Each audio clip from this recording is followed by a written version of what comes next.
Welcome to the deep dive. Today, we're taking on, well, a really big question, one of humanity's most enduring puzzles. Where did all these different languages come from? I mean, how do we go from everyone supposedly speaking the same way to the incredible, sometimes confusing diversity we hear all around us today? To guide us through this deep dive, we're digging into a real classic, Part 1, Chapter 5 of Sir James George Frazer's huge work, Folklore in the Old Testament. Hmm. And this chapter, it's amazing. It connects the ancient biblical story with, actual historical clues and even similar stories from all over the planet. It really is fascinating. And what Frazer does so well in this section is show just how much that one story, the Tower of Babel from Genesis, has resonated. It's not just ancient history. It pops up again and again, Yeah. making people think about, well, language, obviously, but also big things like human ambition, divine power, and just our shared struggle to understand each other. We're going to really unpack why Frazer's take here is so insightful. Okay, so let's unpack it then. Our goal here is to connect those dots for you, give you some of those aha moments, and show you just how widespread this story, or at least the questions it asks, really is. So we have to start with the Bible itself, right? Frazer kicks off by noting something quite interesting. The writers of Genesis. They don't actually explain how language started. It's just sort of there, assumed from the beginning. Even animals could talk, remember? Like the serpent in the Garden of Eden. Right, that's a key point Frazer makes. Language is a given. So if it wasn't about the origin of language, how did they explain the sheer variety of languages we ended up with? And that's precisely where the Tower of Babel story comes in. It's the explanation for the diversity. Yeah, and here's where the story itself gets really vivid. Frazer lays it out. First, all humans spoke one language.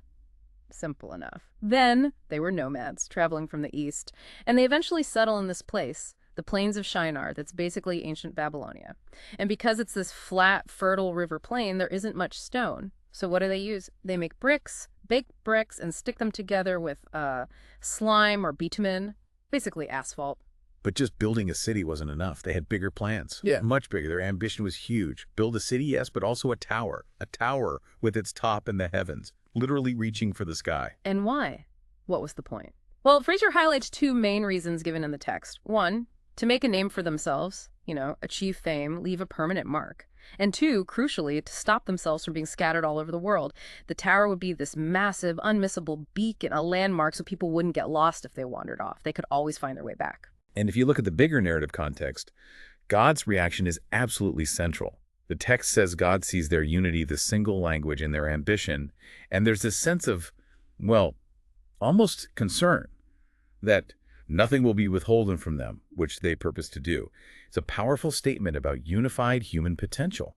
And there's that intriguing detail. Frazer notes the text says, let us go down. That plural us.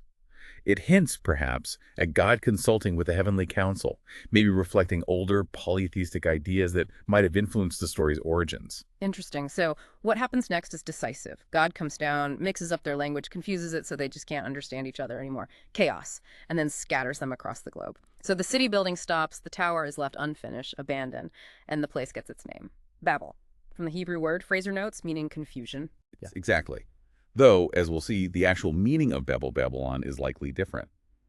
But that core story, powerful as it is, didn't stay static. Later Jewish traditions, as Frazer documents, really embroidered this basic narrative. They added all these incredible, colorful details that amplify the sense of human hubris, the sheer audacity of it all. Yeah, these aren't just little tweaks. They really paint a picture of outright rebellion. Some legends say the builders actually wanted to storm heaven, literally wage war on God, or maybe set up their own idols up there. Others, maybe slightly less ambitious, but just as defiant, apparently just wanted to, poke holes in the sky with arrows and spears. It's the level of dedication in these legends that's almost comical if it weren't so intense. Frazer mentions details like the tower taking many, many years. And get this, it was supposedly so high that it took a bricklayer a full year just to climb to the top, carrying his hod, that cray for bricks. And the chilling part, if a worker fell to his death, nobody cared. But if a brick fell, everyone wept, because replacing the brick would take another whole year. That really tells you something about the priorities described in the legend. Wow, a brick over a life. That's Yep. extreme. It really drives home the point about their single-minded focus. And legends pile it on, right? Like women supposedly wouldn't even stop making bricks to give birth, just tie the baby in a sheet and keep molding clay, and then shooting arrows into the sky. And when they came back apparently dabbled with blood, they boasted, "See, we've killed everyone in heaven." It's just wild. It absolutely is. It paints this picture of ambition completely out of control. So the legend continues. God finally loses patience, gathers 70 angels, and says, right, let's go down and confuse their speech. And the result is pure chaos. Misunderstandings everywhere. Someone asks for mortar, gets a brick thrown at their head instead.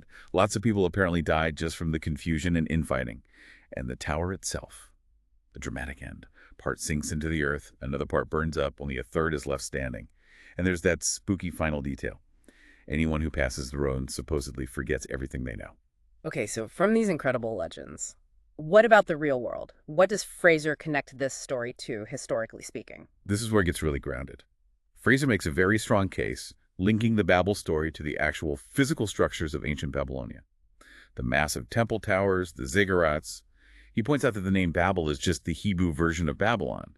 And while the folk etymology connects it to confusion, the real meaning is likely Babalu, the gate of God, which makes sense for a temple city. Right, gate of God. And you can totally see how these structures would make an impact. Frazer describes how these colossal buildings must have seemed to desert nomads. People used to the silence and emptiness of the desert, suddenly seeing these things rising up terrace after terrace.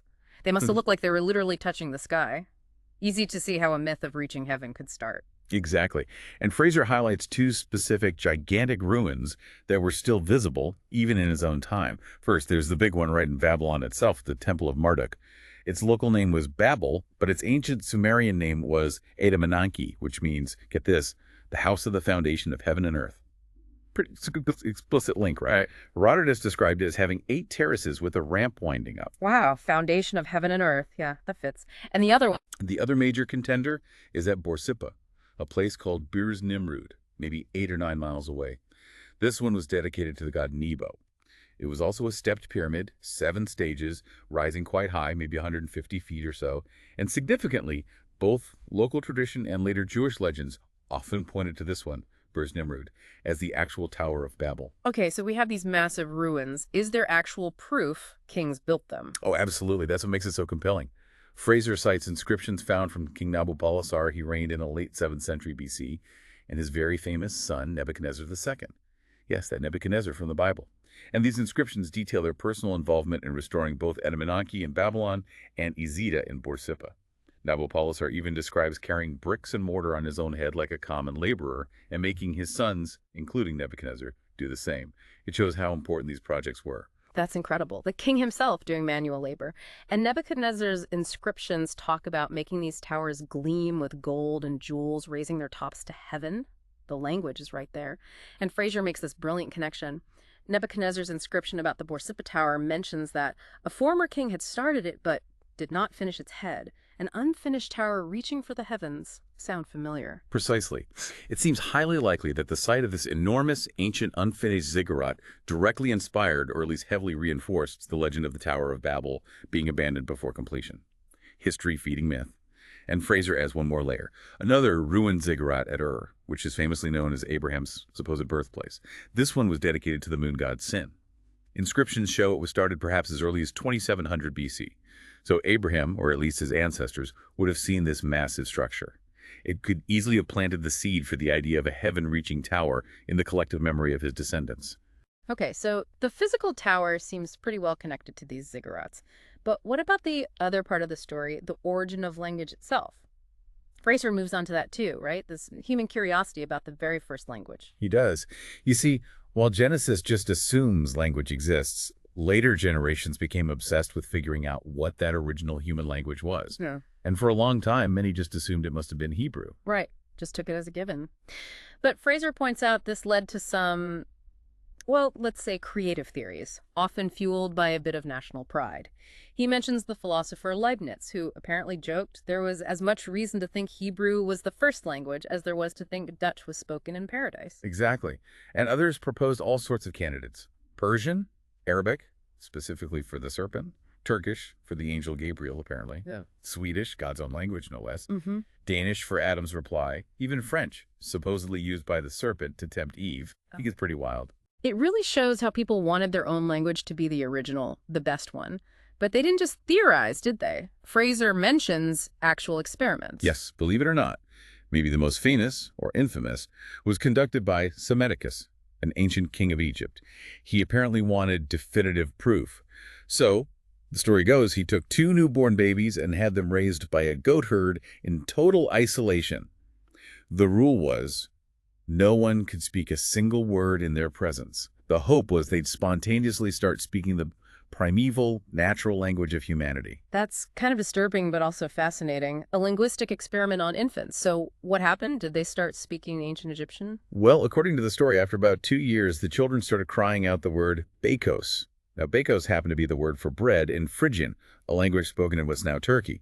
So Psammetichus triumphantly concluded that the Phrygians must be the oldest race on Earth, and Phrygian the original language. Case closed. Bakos.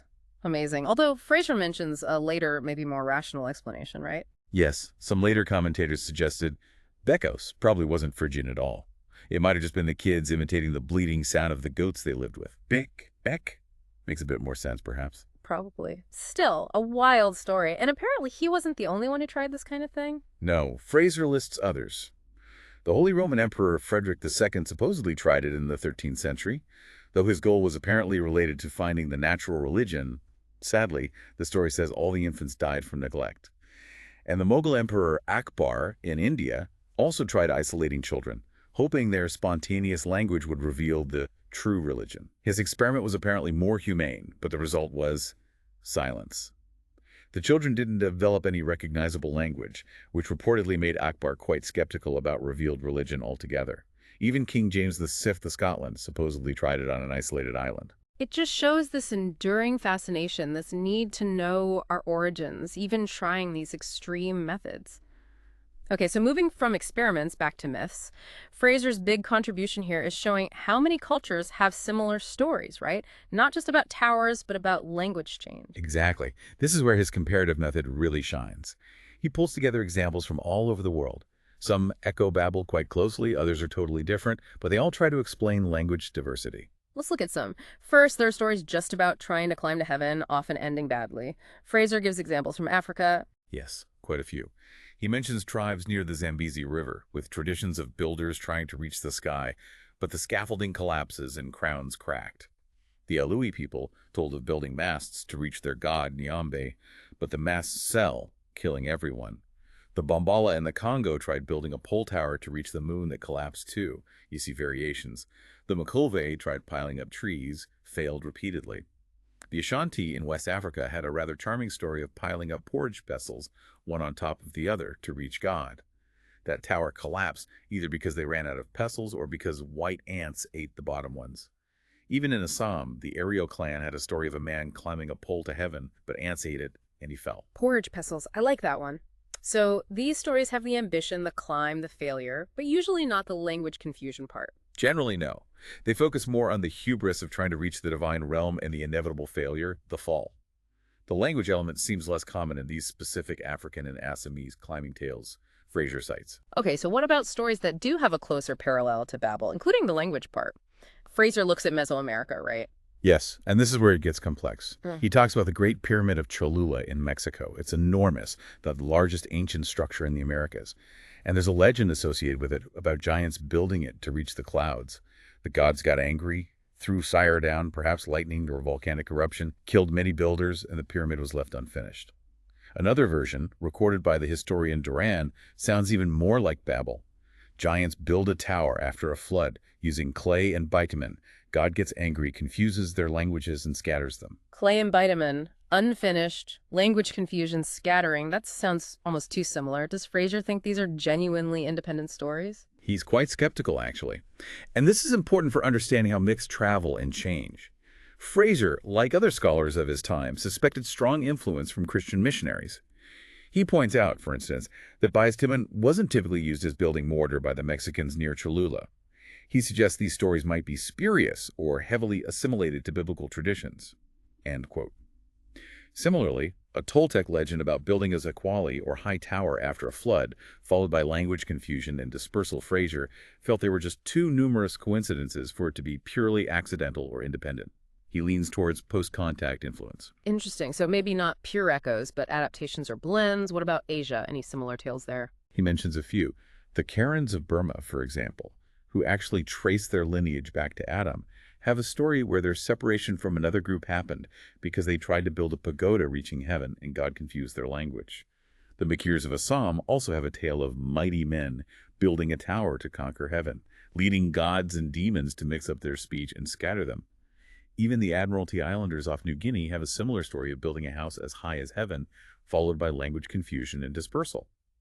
But again, Frazer often notes the possibility or likelihood of missionary influence in these cases too. Okay, so lots of tower stories, some perhaps influenced by the Bible, but Fraser also found stories about language diversity that have nothing to do with a tower, right? Yeah. Completely different explanations. Absolutely.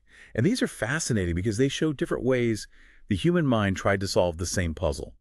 The ancient Greeks, for instance, had a myth where the god Hermes deliberately introduced different languages to cause arguments among mortals, leading Zeus to give up direct rule over them. Or take the Wasanya people in East Africa, their story. A terrible famine made people go mad, wander off, and start babbling nonsense, which became the different languages. No tower, no divine anger, just hardship and confusion. Wow, that's a bleak one. Any others? Quite a few. The Kachanagas of Assam told a story where men attacked a mythical python and afterwards their appearance changed and they started speaking different dialects. The Kukis of Manipur blamed it on three brothers hunting a rat. They were suddenly struck with different tongues. An Encounter Bay tribe in South Australia had a particularly graphic story involving an ill-tempered old woman.